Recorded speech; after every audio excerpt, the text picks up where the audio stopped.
Bonjour, je me présente Emna, AES, accompagnant éducatif et social et formatrice dans le domaine médico-social. Dans cette petite capsule, je vais vous présenter le métier d'aide à la personne. Avant tout, je vais vous parler de mon expérience.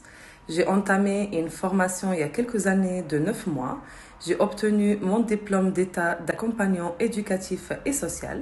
Et par la suite, j'ai intégré une association qui se nomme ADMR et j'ai travaillé avec eux dans l'aide à la personne à domicile.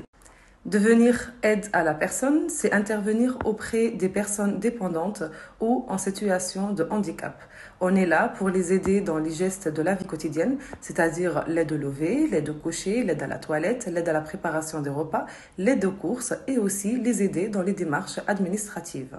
C'est un métier passionnant, enrichissant et constructif, car on se sent utile. C'est un métier où le côté humain est valorisé, c'est-à-dire la personne toute la journée n'a pas de visite, de famille ou de proches, et les seules personnes qui sont là, c'est les intervenants. Et du coup, ça leur donne le sourire, elles se sentent mieux, rassurées et en confiance. Il faut savoir aussi que les horaires sont variés, c'est-à-dire on peut commencer le matin à 7 heures et finir la journée à 20 heures. On est là le matin pour les aider au lever, à l'habillage, déshabillage, à la toilette, la prise du petit déjeuner et le soir pour les aider à la toilette, la prise des repas et aussi l'aide au coucher. On est amené aussi à travailler un week-end sur deux et aussi les jours fériés. Pour devenir aide à la personne, il existe plusieurs formations. Par exemple, ADVF, assistant de vie aux familles. Il faut savoir que c'est un métier évolutif, c'est-à-dire par la suite, on peut devenir aide-soignante, voire même infirmière. Dans mon cas, je suis devenue formatrice dans le domaine médico-social, mais ça ne m'a pas empêché de continuer à travailler aussi en tant qu'AES.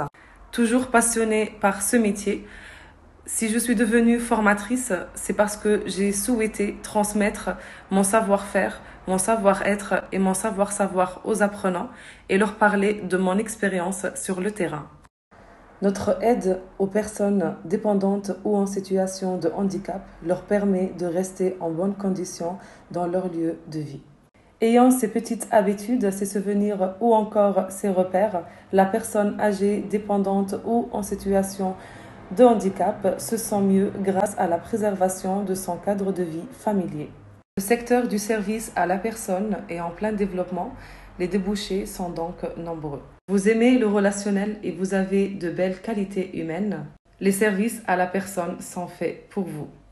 Il faut avoir envie de faire ce métier, se rendre utile, être à l'écoute de la personne, la rassurer, la mettre en confiance, valoriser son image de soi, son estime de soi sont très importants pour la personne.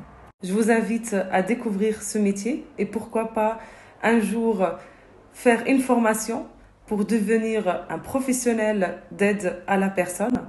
Et je vous remercie d'avoir visionné cette petite capsule et je vous dis à très vite.